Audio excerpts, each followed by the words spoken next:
Here we are, you and I, in the same vessel, do or die. Something like that, I don't know. All right. Why do I have two open?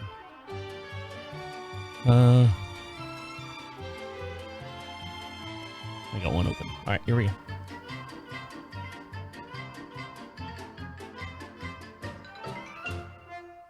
The following information may make you feel smarter, but will not actually increase your IQ. I got him! So don't get cocky. This is about what's going to happen. Oh shit! You know what I forgot to do? DeaconLive. Did not print it out. I'm like I'm missing something. There's something in front of me I'm missing somewhere. It's the goddamn tally sheet. Yeah. All right, let's try it again. Want to try it again? Sure. Why not? Here we go. So The excited. following information may make you feel smarter, but will not actually increase your IQ. I got him! So don't get cocky. This is about what's going to happen. DeaconLive. DeaconLive.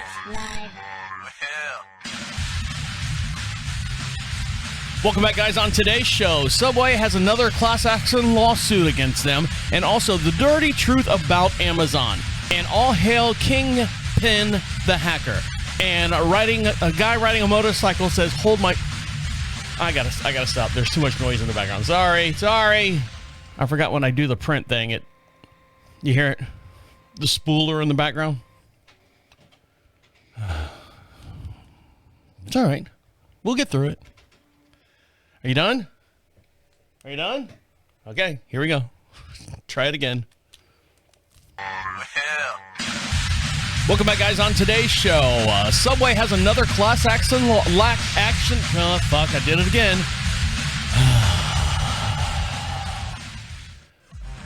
Words are hard sometimes. Welcome back, guys. On today's show, Subway has another class action lawsuit against them, and the dirty truth about Amazon, and all hail the Kingpin the hacker.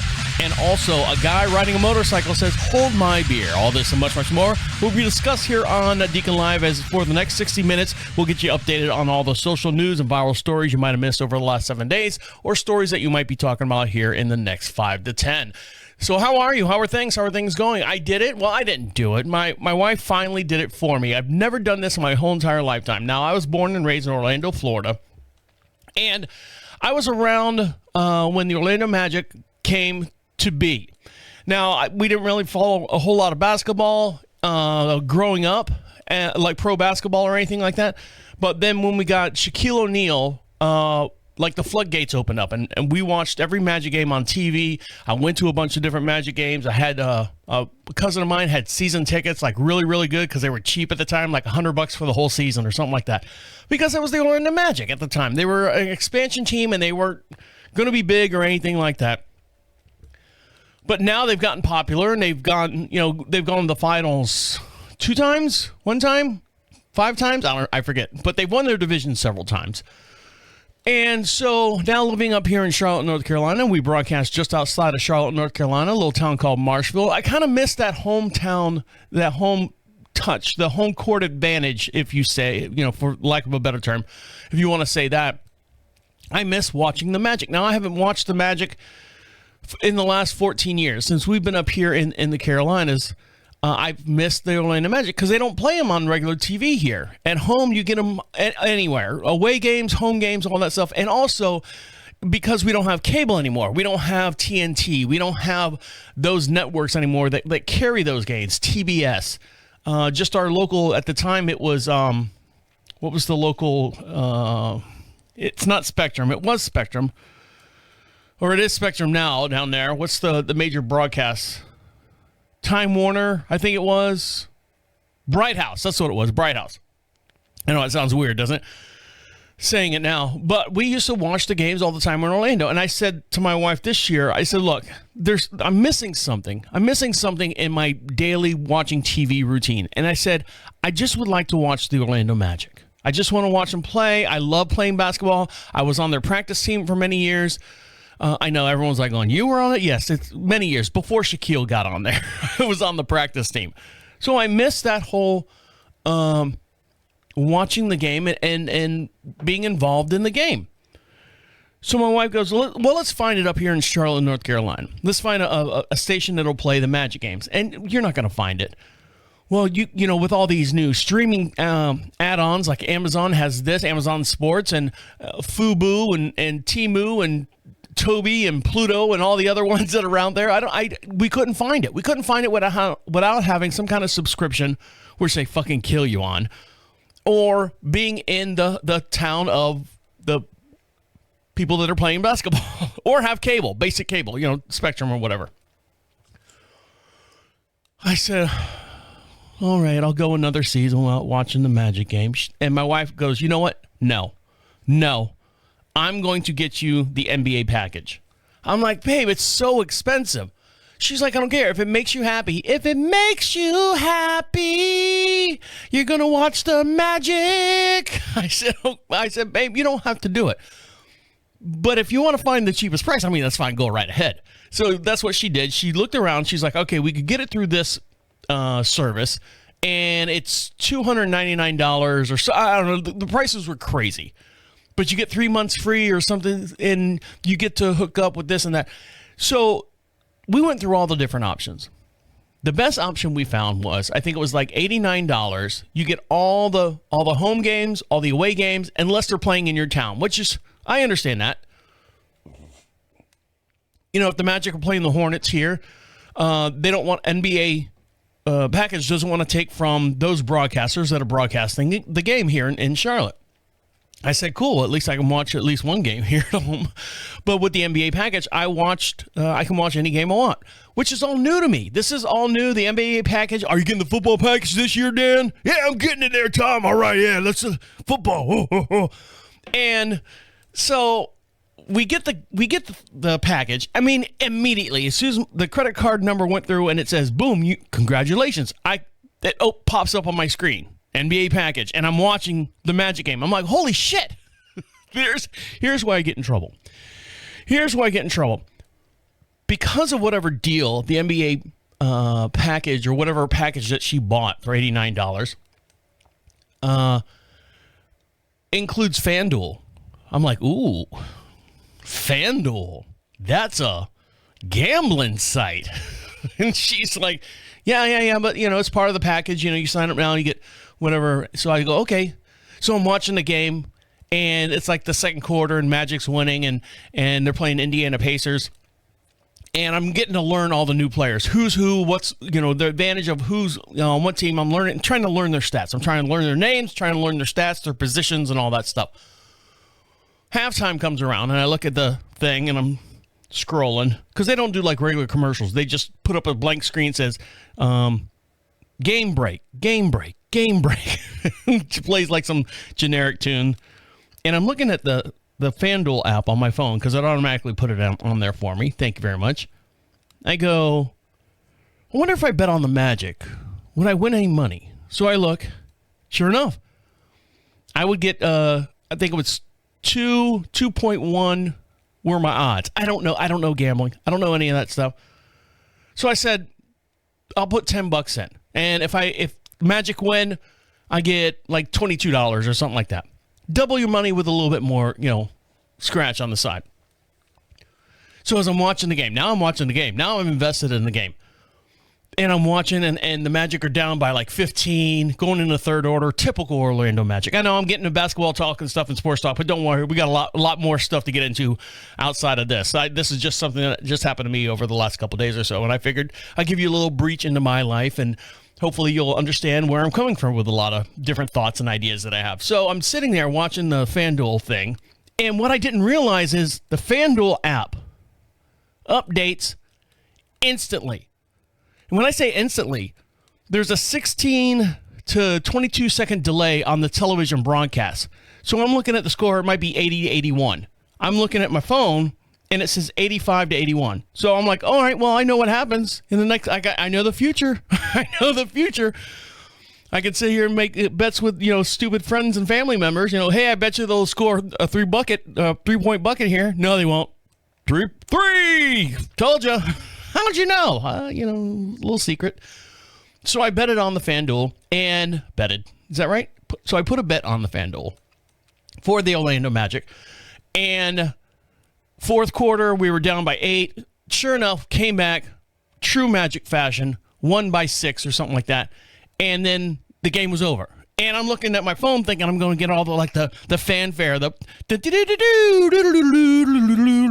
you won, blah, blah, blah. Nothing. I'm sitting there going, if you're watching me on the YouTube video here, did I win?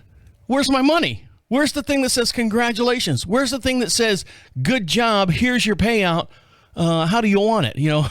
5, 10s, low denomination money? No, I just want it in my phone. So I had to sit there. I physically had to watch a YouTube video to figure out. I know all the other guys out there that are sitting there with FanDuel have been on it for years going, you dummy. Place your bets with me and I'll show you how to work it. So I did. I won $22 on a $10 bet. But in the process of doing the other bets while the game is playing on, I saw there was a parlay. And it was if these 3 or 4 players get above 25 points in the game, I think it was LA against like Miami or something like that. And 2 players on Miami had to get over 25, and the other 2 had to get, and it's certain players like LeBron James, and I don't know who the other players. It's the only one. The only reason why I know it's LeBron James, because I was like, I'll put 5 on that. If I put 5 on that, I'll win $102 or something like that. I'm like, God damn, hell yeah, let's do that. So, of course, it's a West Coast game, so that's later on in the evening. So I go to bed and wake up the next morning, and I look at my phone, and my $22 is still sitting there, and I go, what happened with the parlay bet? And I look at the parlay bet. All 4 guys, 3 of the 4 guys scored over 25 points. The only one that didn't was LeBron James, scored 11 points. If you didn't want to hate him before for all his antics and all his crybabiness, just for him not making my parlay bet and only scoring 11 points when he should do at least 25 and make me a $100 nair, fuck him. God damn it. I'm so pissed. But am I getting involved? Because I already spent like $50. I did like future parlay bets. And if the Magic going to go in their division, if the Magic going to win the whole championship, and 10, 5, and you start adding those up, and I'm like, I blew through $50 already. I'm like, oh shit, I got to watch myself. Do you have a problem? Call 1-800-GAMBLE-FREAK. So that's what I've been doing. I figured I'd throw that at you if you guys are interested in that or don't know anything about it, or this is my very first time. After all these years, and now it's legal in North Carolina, I did the FanDuel thing. I won $22. I got another Magic game this Friday. So do I put that $22 on the Magic again? Whoever they play? See what the odds, the high lows, the spread, the point spread, whatever? I don't know. We'll see. I'll play with it. $22. It was $12 that I didn't have when I put it in there, but goddamn it, LeBron cost me another $5, so I'm gonna hold his head over it. All right, guys, we got lots to get into, lots to talk about. So stick around. You're listening to so stick around because coming out next, we're gonna talk about this woman who went swimming in the ocean and all of a sudden her eye fell out. Well, not necessarily fell out. It almost did, but I'll dive into her story when we come back. So stick around. You're listening to Deacon Live right here on Prophet Radio. I'll be right back. Welcome back to Deacon Live. You can be part of the show. You can be podcast famous. You can be right here along in the studio next side of me, right here next to this chair. Not physically, but in spirit. And the way you can do that, audio-wise, you can go to Prophet Radio, PROPHET radio.com, proud sponsors of Deacon Live and all the other fine podcasts that come out of this studio. Go over there, and at the top of the page says, Be Heard. You can be heard on the show. On the Deacon Live show, it says leave a message for Deacon Live. Speak right into your device. You can be anonymous if you want. And hit record, listen back to it, and then send. And it comes right to our inbox. We'll play it on this podcast. We broadcast every Wednesday at 1 p.m. Eastern Standard Time. And if you get in early enough, we'll play it on this podcast. If not, we'll play it on the very next podcast the following week. You can say whatever you want. You can, ask us questions or do anything, and you can be anonymous if you want. Or you can put your name in there. I don't care. We just love to hear from you, and this is the way you can be part of the show. Now, I was born and raised in Orlando, Florida, and unfortunately, Orlando, Florida has a bad rap of having Florida man type stories. The joke is the headline reads, if something stupid happens, it always says Florida man dies while trying to feed an alligator a raw chicken or, something stupid like that. Florida man this, Florida man that. Well, this story right here is no different. A motorcyclist dies trying to jump a Florida drawbridge, and the bike sticks to landing. So let me explain what happened here. Florida's always good for a good bizarre headline, but this man right here earns the Darwin Award for removing himself from our gene pool in a spectacular fashion. Here's what the witness says. The 37-year-old man, David Pissarro, was racing along Minnesota Beach Road on Minnesota Key, which is just, I think it's an hour and a half south of Sarasota on the west coast of Florida.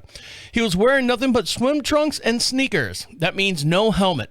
When the drawbridge connecting the island to the mainland began to rise, he swerved his Suzuki around the barriers and the flashing warning red lights and raced toward the bridge. What was he thinking? Well, perhaps he was so eager to get to the mainland that he couldn't wait 10 minutes for the bridge to go down or the bridge to come up and go back down. But he wasn't thinking at all. He just automatically made a commitment that he's made this commute 1,000 times, and he was going to do it one more time over or under the bridge. It doesn't matter. Some suspects were trying to. Some suspected that he was trying to jump the gap formed when the bridge was halfway up. So he obviously has never done this stunt before. The bridge was engineered to keep hooligans from attempting this exact stunt. As the drawbridge rises, controlled gates drop over the pavement. Pedrosa rode headlong into the gates, literally. He smashed his skull into one and was thrown to the pavement. Unfortunately, he was pronounced dead at the scene. Could Pedrosa have made the jump? Possibly, because the irony was that the riderless motorcycle continued and cleared the gap and skidded to the top of the other side of the other bridge coming down. So what happened was he was going, hell yeah, I can do it. Whatever bridge arm they got down, boom, his fucking head smashes right into it, probably flips him over off the bike. The bike continues up the ramp, up the bridge, and then flies off and then kind of hits the other side and kind of slids and skids all over the place. So the bike made it, but unfortunately, this gentleman did not. So there you go. There's your Florida man story for the week. Don't jump a thing on a scooter unless you're wearing a helmet. You know, maybe he would have lasted a little bit longer on this planet if he had a helmet on, but who knows? But this one right here almost didn't last very long at all. Brooklyn Mescalin, 23, wants to warn other people about wearing contact lenses when they go swimming in the ocean. Brooklyn Mescalin was on a holiday in Alabama with her friends 2 months ago when she went swimming in the sea and came out with an irritated eye. After thinking it was probably just a piece of sand in her eye, she visited her local doctor, who thought it was just a regular infection and prescribed her eye drops and antibiotics and sent her on her way. Go on, little girl. You're fine. Everything's good there. Let's see. The 23-year-old realize it was definitely not just a grain of sand, calling all contact lens wearers out there, hear this warning. And of course, you know, if this was an ugly woman, not that I'm going to switch the camera for her. Don't forget, for every podcast we do, we have a matching video over on YouTube as well. That's DeaconLive Podcast. You can get the whole entire podcast completely uncut over there. And you can see all my mistakes and stuff that happens during the show. And all the behind the scenes stuff. So let me switch the camera for her. We wouldn't be talking about this story if this girl was an ugly, toothless minority. You wouldn't. Now, she's not the prettiest thing in the world, but she is a young, white, blonde hair or frosted hair, you know, kind of an okay smile. She's got a big, fat, round head, in my opinion. But still, let's go back to me now. And so we wouldn't be talking about this girl if she didn't have any kind of ugliness to her. But right now, the discovery that happened with Brooklyn's right eye began to cloud over. So when she was referred to a specialist who scanned her eye, with the results revealing a horrible discovery. Instead of finding just a grain of sand stuck in the barista's eye, I don't know why I have to put her job title in there. I'm a barista. Good job. Make my coffee. Spell my name right. The specialist found a, oh God, Big words. What do we do with big words? We make Google say them for me. So let's find this out. Let's find out what this word is. Copy. Put this over there. I don't need that right now. And paste, and then put pronunciation. So I'm going to turn this up so we can hear it, and we can see what kind of amoeba she had in her head. Ready? Acanthamoeba. A what? Hold on. Let me slow it down. Here we go. Acanthamoeba. Acanthamoeba. Acanthamoeba parasite was more, and that's what was in her eyeball. They dug themselves into her coronary. The Cleveland Clinic explained the Acanthamoeba. Is a rare eye infection you can get from an amoeba. The rare parasitic eye infection affects the cornea, usually affects one eye at one time, and then can eventually affect both eyes, starting by the outermost layer of your coronary and the epithelium. I can say that one before going deeper into the eye. But how did the parasite get into Brooklyn's eye in the first place, you ask? You ask? Well, it was reported the parasites believe to have gotten into Brooklyn's eye when she was in the sea and got trapped as a result because she was wearing contacts while she was swimming. Indeed, the Cleveland Clinic notes people wear contacts or are immune compromised have a higher risk of contracting this disease. After getting stuck in her eye, the parasite said, well, I'm here, might as well have lunch, burrowed in the outer layer, multiplied, and then the organism essentially began eating the tissue of Brooklyn's eye. Brooklyn says, I came back from one of the eye appointments, and I was really in really bad pain, she said. I had an abrasion on my eye. I had to wear an eye patch over it as well. I couldn't put any of my drops in there for 2 days. I came back, and she took the bandage off and said the abrasion had healed, but my eye infection had gotten worse because we weren't using any of the drops that keep the infection down. Well, you can't have one without the other now, can you, sister? Ooh, look at her eyeball. Ooh, I'm going to switch the camera for her. Her eye looks like, you ever seen a dead fish? That cloudy look that's over their eye? Like, I look at dead fish all the time. Anytime that something's dead, it has that smoke-colored, like zombies have them too. So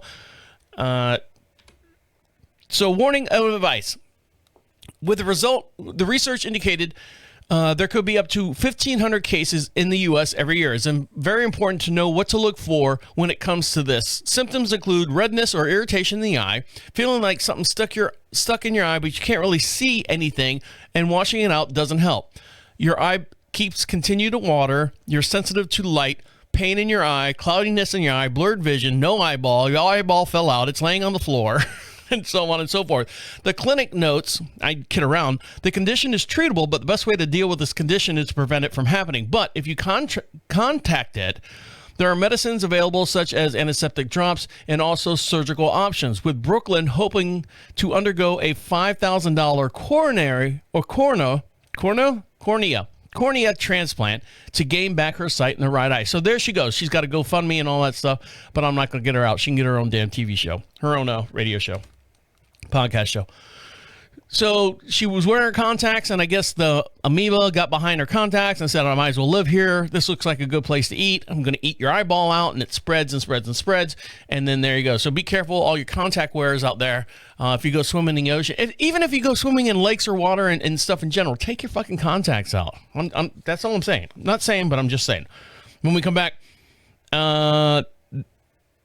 this company, this people who own this island are being sued because the volcano on the island erupted, killing hundreds of people. Do you think it's fair? Do you think they're responsible? Well, we'll dive into that story too when we come back. So stick around. You're listening to Deacon Live right here on Prophet Radio. I'll be right back.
Welcome back to DeaconLive. You want something for free? Well, we will give you something for free.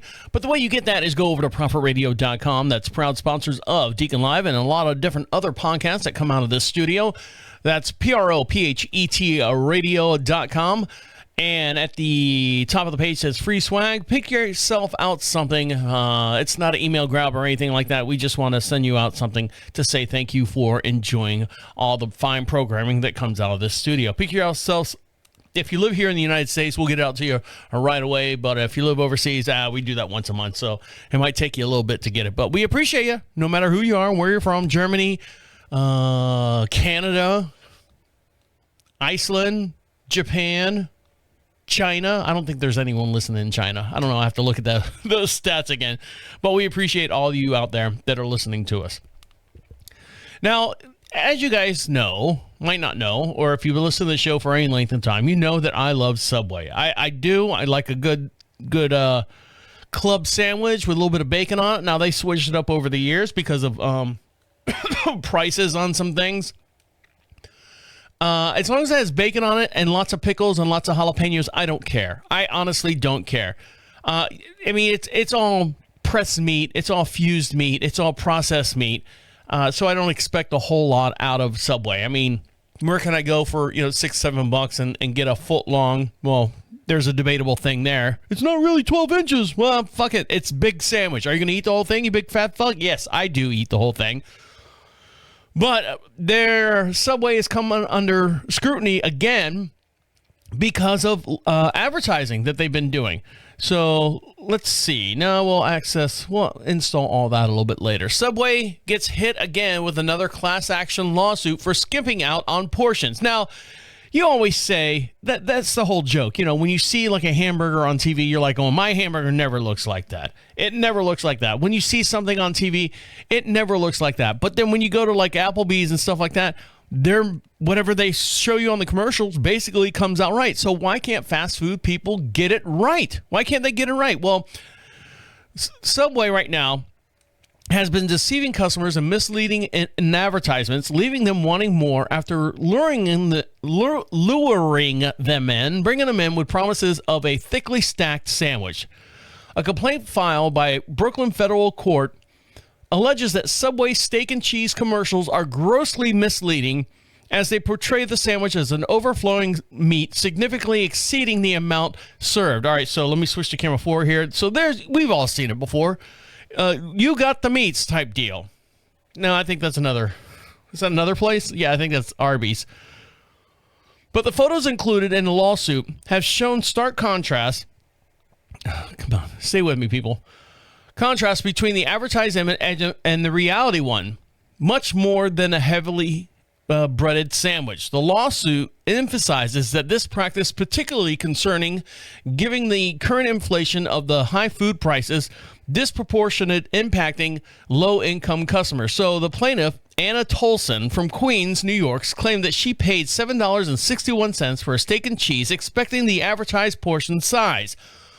The lawsuit seeks unspecified damages for the New Yorkers who purchased the sandwich in the past 3 years.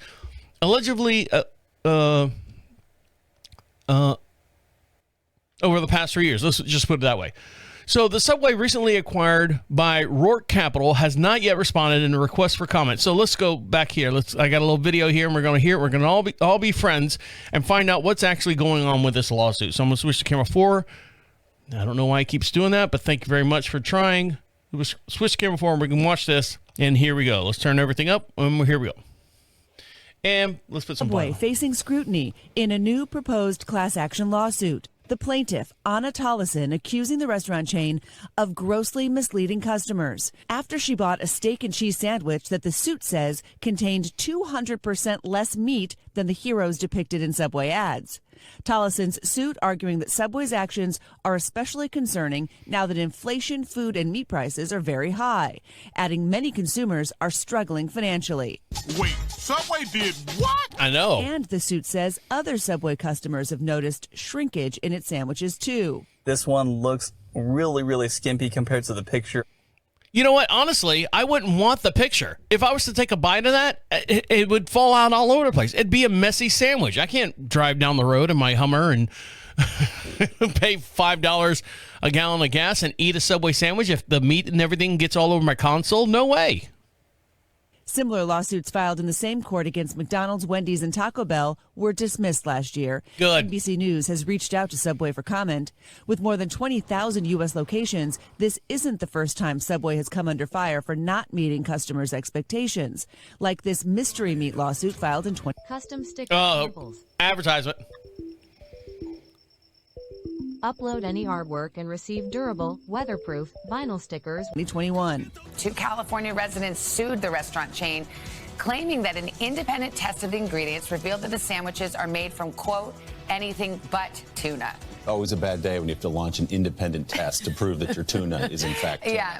A separate lawsuit argued Subway's famous foot-long sandwiches were not actually a foot long. Both of those cases were eventually dismissed. Where the chicken at? All right, so you can see Subway's got some problems. I mean, they're trying to be fresh. They're trying to, let me just go back to me now. They're trying to do the best they can. Almost, I think most of the Subway restaurants are franchisees. There's no corporate people running that place, so they can basically do what they want. But here's the thing that I have to say. First of all, when you look at the sandwich on the commercial, Subway can just solve this in one easy step. Subway shown or sub sandwich shown may be different individual based on locations. All right, so start there. So if you've got one place, I know we have a great place here. I always ask my wife when she brings me a Subway sandwich, how was the person that made it? Did they make it good? And she always goes, yeah, because she knows what I want on it and does the proper amount. And then there's times where I'm like, was a person make the sandwich good? She's like, she was a fucking idiot. So maybe it's not the person, it's not the restaurant, it's the person making the sandwich. Now, God damn it, do I know when I buy my club, I know they've got a little menu, picture menu behind the thing. Let me just go. Can I see myself, please? Can I see myself? They've got a picture menu on the behind them that they can see. It's like a cheat sheet. So if they say, if you say Subway Club, they look and they go, Subway Club has 4 of these. And it shows 4 slices of roast beef. And it has 2 of these. And it shows 2 slices of ham. I mean, it's a picture in picture. All you have to do is follow the picture. Now, if they just slap it on there flat, of course, the whole sandwich is going to be flat. But if they take their time, at one time they prided themselves on being sandwich artists, and they would flip they would put the meat in there and kind of roll it a little bit, give it a little texture, give a little beef to it, meat to it, pardon the pun. But that's, it all depends on the restaurant. Each one is individually owned and depends on who runs that restaurant. Normally, it's this guy. I don't care what to do. I know not to call people out, but I'm just saying. Not saying, but I'm saying. You know what I'm saying? Now, these people right here are saying a whole bunch of stuff about what's happening over in New Zealand. The owner of New Zealand's White Island argues it wasn't responsible for mitigating health and safety risks for visitors, including 22 that died when the island's volcano erupted in 2019. Brothers Andrew James and Peter Buttle, I guess brothers 3, own the island, known as Wakari, Whakaari, through Wakari Management Limited, which is convicted of violations of health and safety on the Work Class Act in last October. The company was ordered to pay $1 million, but filed an appeal this past March. Now, you ask why they did all this? Because they said it's unlikely that the landowner was the ability to do and did grant the right access to the land through the licenses. I don't know what that means. So it does run. I think I skipped a thing here. So the company was ordered to pay millions of dollars and filed appeal on Tuesday. The WML's lawyers with the Auckland High Court, the trial judge was wrong to have concluded that the brothers were managers of the workplace under the law and therefore responsible for mitigating health and safety risk. Just like any other landowner, they had the ability to and did grant the right of access to land through licenses. Attorney Rachel Reed says it did not run the tours. It did not direct or supervise the tours. As a result, it was responsible of the tour operators to ensure the safety of the visitors, Reed says, the attorney. 22 out of the 47 tourists and tour guides that were on the island during the December 2019 eruption died. Some instantly. Another 25 were injured, mainly seriously, per the Radio New Zealand. Visitors later stated that they've been informed of any dangers that visiting the New Zealand's island's most active volcano. So let's get it this way. Judge Evangelos Thomas found that WML, the people who own the island, had failed to undertake the risk management following the 2016 eruption. He said that the company, which he had noted appeared to have profited handsomely from the tours, per the AP, should have sought expert advice, put controls in place, or stopped all the tours together.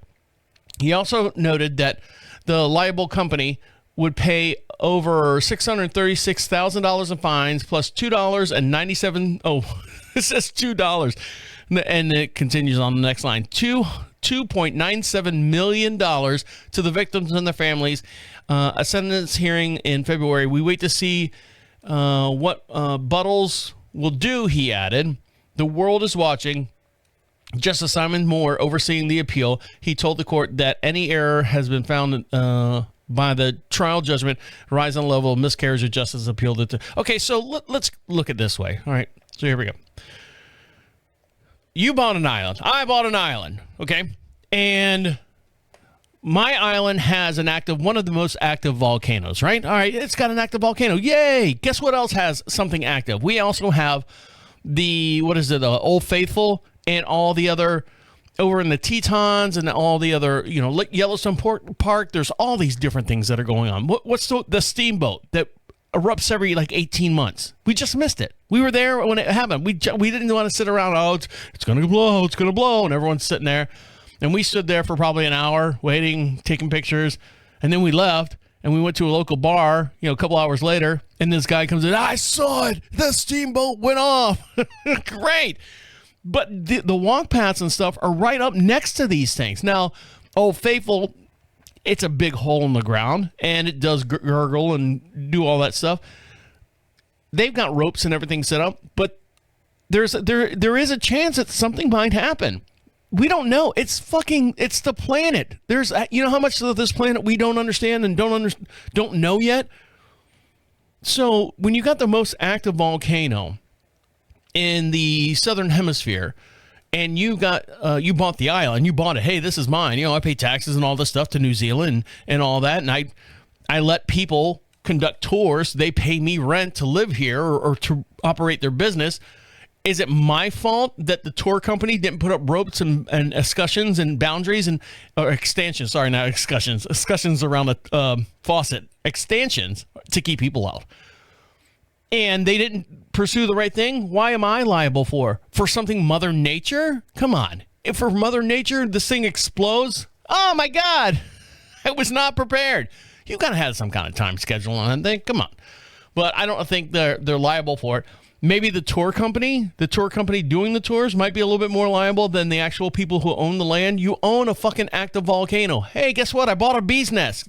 You want to see it? Sure. Ah, I got stung. Why'd you get so close to the bee's nest? I don't know. Why did you get so close to the volcano? I don't know. So that's what's happening there. And when we come back, you want to hear the dirty truth about Amazon? Oh, I'll tell you. And it'll make you think twice about picking those packages up. I'll get into that when we come back. So stick around. You're listening to Deacon Live right here on Prophet Radio. I'll be right back. Welcome back to Deacon Live. 6 more days. 6 more days. And you say, why 6 more days? Well, that's when the election's going to happen here. And I told myself once I got my account hacked on Facebook, I said I was going to stay off Facebook now. This is week number 6. I've been so happy. I've been so not angry at things. I mean, I go over, I'm still on TikTok, I'm still on YouTube and all that other stuff.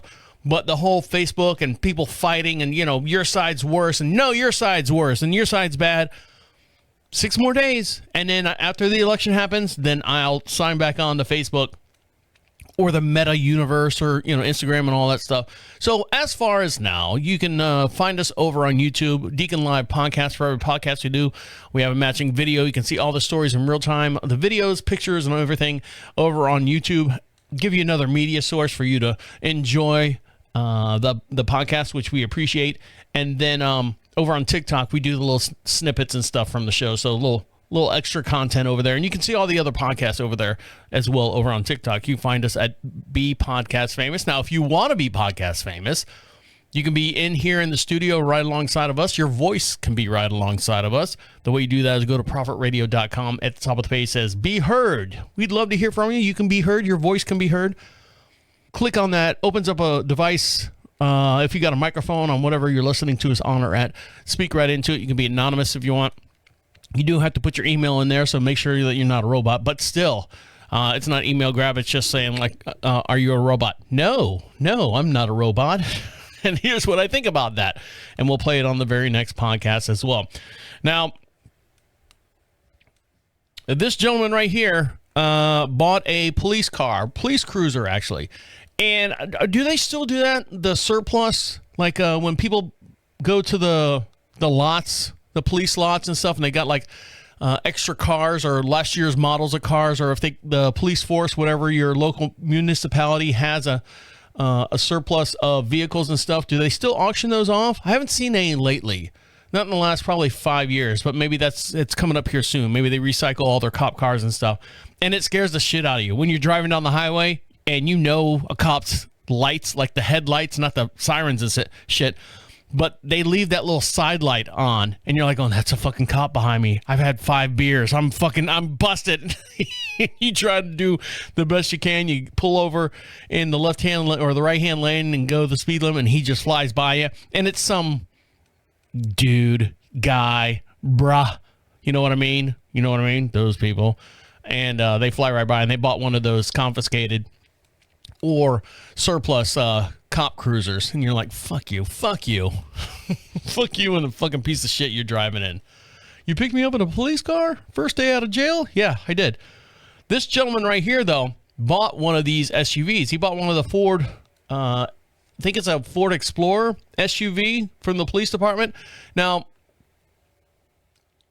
purchasing a used car can be a nerve-wracking experience.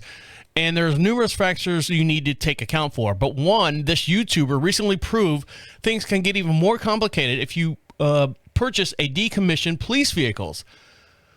Like this one, this prominent Crown Victoria, which is an SUV, that came evident in a video recently uploaded to Crown Rick Auto's YouTube channel, in which an unexpected discovery in the vehicle's glove compartment that he had just acquired, the police interceptor prompted a call to the force who'd been using.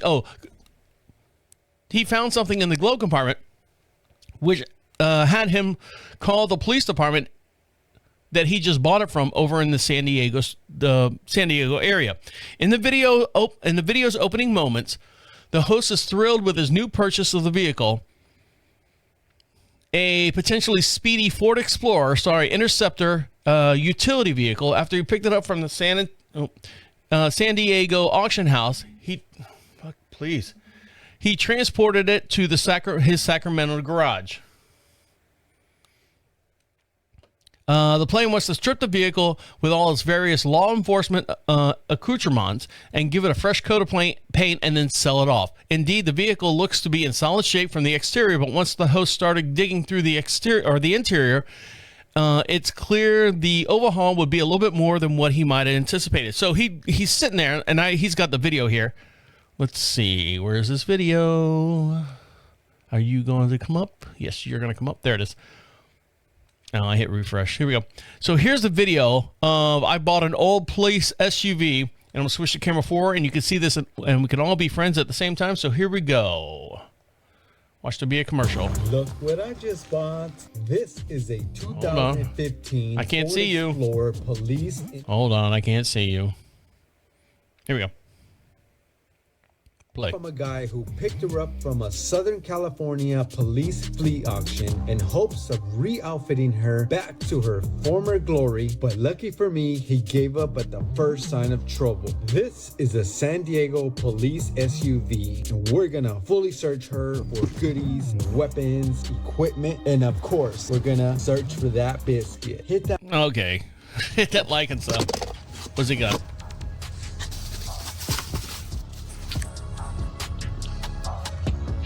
I don't know what those are. Ooh. What a junk. What's that? Look at this. He's going through all the stuff. Oh, there's a... So the V shape, I believe, is just like a rookie officer. He found like some lapel pins. 132,000 miles. Very nice. I'm trying to fast forward. Let's look under the hood. 3.5 V6. Clean, dirty, but clean. Oh! Uh-oh. Jeremy, is that you? What are you doing? What is Jeremy doing? We got a police impersonator. That's not good. Go ahead and haul that guy off. So let's get into the beef of this. So he dives into the glove compartment. Let's see what he finds. Right there on both sides. I'm used to this thing's dropping hard, but look. Homeland Security, more tape. Well, would you look at this? A camera. He's got a camera, like one of those elf cameras. Little digital camera. Oh no. The battery died. There is a memory card here. Stick to the end of the video. I'm going to show you guys what's in this thing. Well, we're going to go to the end of the video. So here we go. Here's what was on the SD card. Showing some bruises. Or is that? Or are those hives? Oh, no, those are. Yep. Looks like she got in a fight. Look at those knuckles. Looks like some scratches there.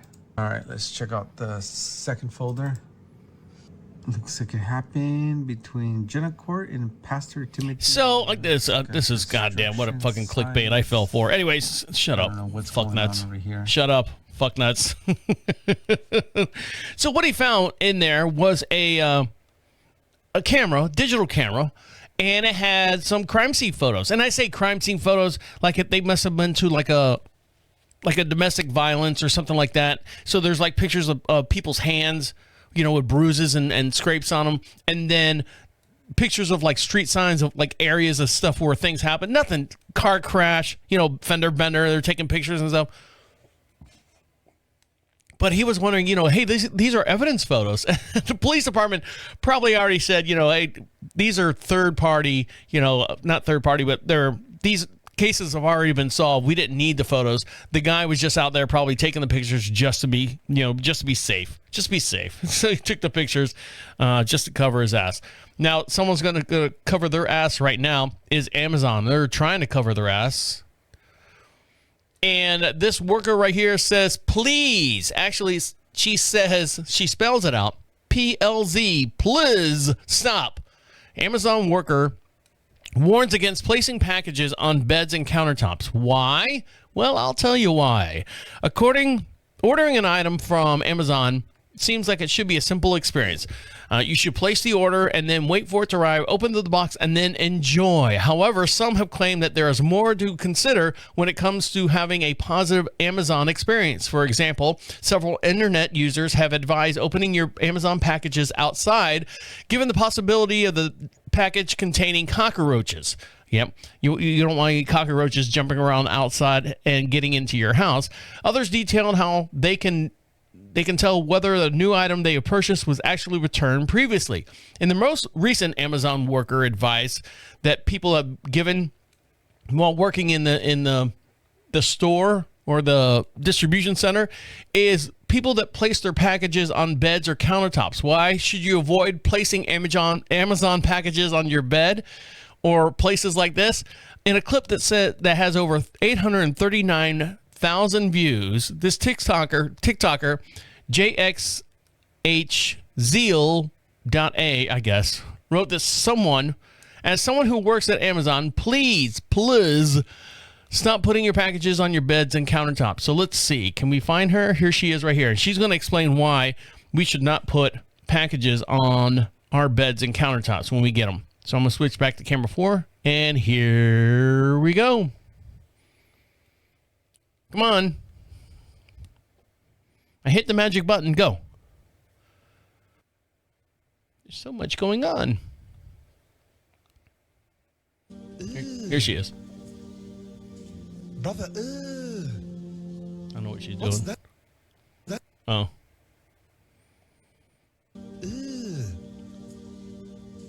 Oh, she's showing her. Is that what it is? Jesus Christ. I gotta vet these things a little bit better. Basically, she's saying that in the video, she's got a sweatshirt that she's been wearing, and it's not even her break time, and like the arms of the sweatshirt are all filthy and dirty. In the comment sections, people offer their own experience dealing with Amazon's packaging, as well as packing them up for other companies. Bro, I worked at Amazon and I've seen how dirty the whole process is, but I still put my packages on my bed, says one commenter. Ugh, I've never learned. Let's just hope that this is good for my immunity. So they're saying that basically, let's go back to me now. They're saying basically, keep an eye out on your packages when they come from Amazon. No fucking shit. All right. Why did we even make an article about this? Why do we even have to go into this? You know, your mail. Hey, guess what? Your mail. A lot of people touch it. A lot of people touch it. Goes through a lot of things. They don't sterilize it. They don't do anything to it. It goes into a hopper. Goes in a hopper to a convenience store. Then back to another hopper. I don't know what I'm saying. I'm just rambling here, but everything is, dirty. It's dirty out there, especially if it's Amazon could be the cleanest warehouse in the whole goddamn world. You can go in there with a white glove, wipe it down, and go, there it is, clean. But then when they put them in the back of those trucks, have you seen some of the people that deliver your Amazon packages? It's worse than that police cruiser with all the shit and stuff inside. Their cars are disgusting because they just use them for delivery. They burn the shit out of them. And, you might get a little ketchup on the side of your package because the delivery driver stopped for lunch and he just wanted to go. And he got a little ketchup on his hand. He grabbed your package and he has ketchup transferred to your package. And then boom, you got ketchup stain on your bedroom sheets. And then you got to explain that one to, your significant other. Why do you have ketchup stains? And no, really, it wasn't me. And then the whole fight breaks out and then you end up on the evidence photos on the police cruiser. I know, that's how I tie the two together. Genius. All right, when we come back, this guy is definitely a genius because he got into an account that was locked for over 11 years, and he figured out how to get into this account that released over millions and millions of dollars, and I'll dive into that story when we come back. So stick around. You're listening to Deacon Live right here on Prophet Radio. I'll be right back. Welcome back to Deacon Live. Make sure you follow us on your social contacts. Well, whatever social contacts we got left. Don't worry, we'll get into them after the election. But as far as now, you can follow us over on YouTube for every podcast we do. We have a matching video over on YouTube. That's Deacon Live Podcast. You can see the whole entire podcast completely uncut, and all the videos and everything that we talk about during the show in real time as we're talking about them on the show. Does that make any sense? If it does, great. If it doesn't, ask someone. They'll make it make sense for you. Now, Bitcoin, many years ago in a land far, far away, someone decided to do Bitcoin. I don't know the history of Bitcoin, so I'm not going to pretend like I know. I know what Bitcoin is for the most part. It's basically a blockchain. Meaning, let's say they have 1 million Bitcoins that start out, and you can trade this for that and that. I don't even know exactly how it works. I just know that when you transfer money through Bitcoin, it can't be traced back to you. That's why a lot of hackers and terrorists and stuff want Bitcoin, because you can't be traced back. And the reason why it can't be traced back is because it's put in some kind of wallet. When I say a wallet, it's like a file, but it's got like this 20-digit lock on it, or a 20-digit code to get into it. And it's letters and combinations of letters and numbers and stuff. It's not like you can't put your password in there, like Schmoopy, like Snoopy Dog Charlie Brown 1234. Oh, that's what I have in my luggage. You can't do that because it's too easily to get hacked. So Bitcoin assigns a actual number, random number generator for your wallet. Now you need to remember that wallet because that's the only way you can, or remember that password because that's the only way you're going to get into that wallet to get your money.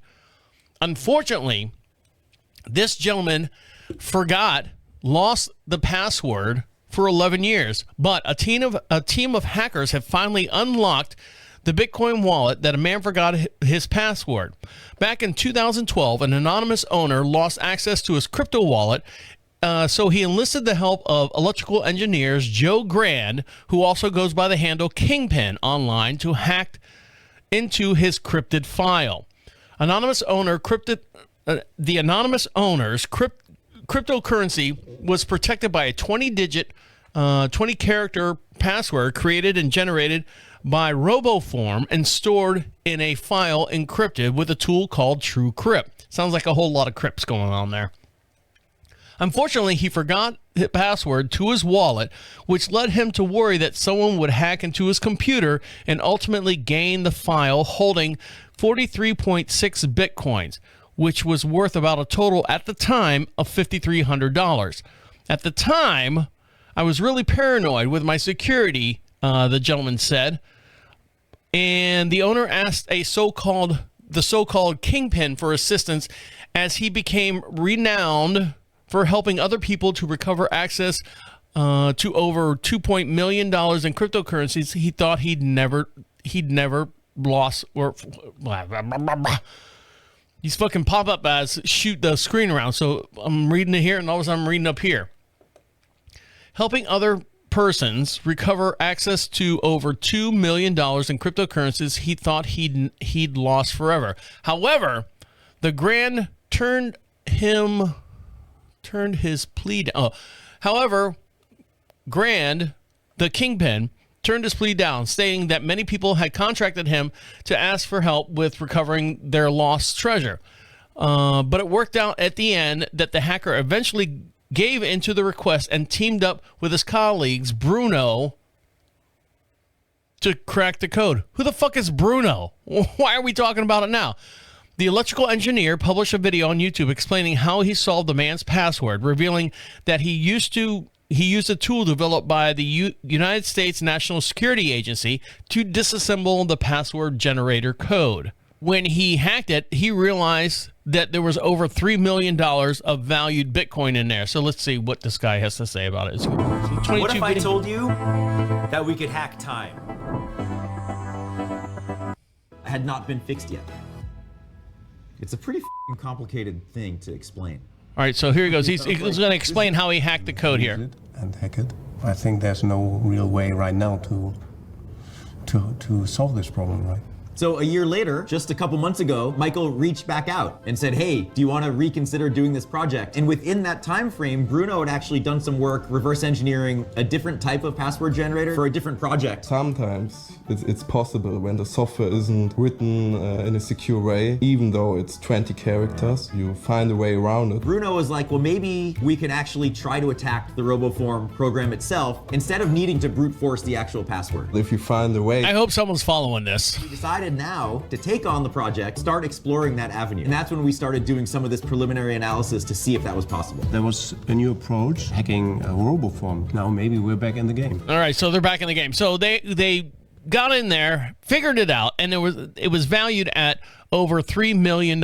So there you go. Hack, what's his name? Kingpin and Bruno. If you got a wallet out there, and you know what they're gonna do? How much are they gonna? Did they say? I close it out. I wonder how much they got paid to do that. You know, is it? I'll do it, but I want half. Whatever's in here, I want half. That's what I would say. There's my fee, half. Do you have a time frame for that? No. As soon as I get in there, I'll let you know. And then you never hear from them again. Where'd all my crypto go? See you later, Kingpin and Bruno. Now, this company right here missed out on a... Oh, my God. This would have been so awesome. I say so awesome. I know what the article is, but you guys are waiting to hear it. This right here is a genius scam. I say scam. If you want to sell a lot of one thing, you got to make your thing stand out outside of everything else. You know, you got to be the one. You got to be the first one that does the Dippin' Dots. You got to be the first one that does the Whopper or the foot-long sandwich or whatever the case may be.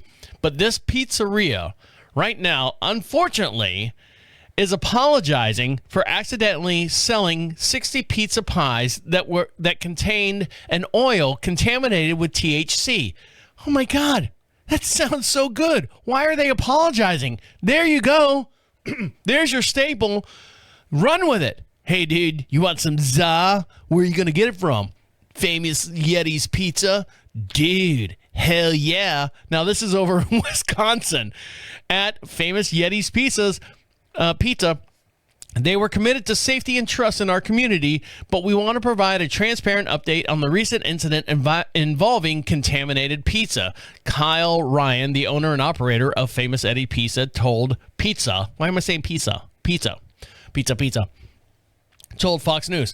Ryan continued, I've been working closely with the police department and Dane County Public Health Care System, or public health, to trace the issue.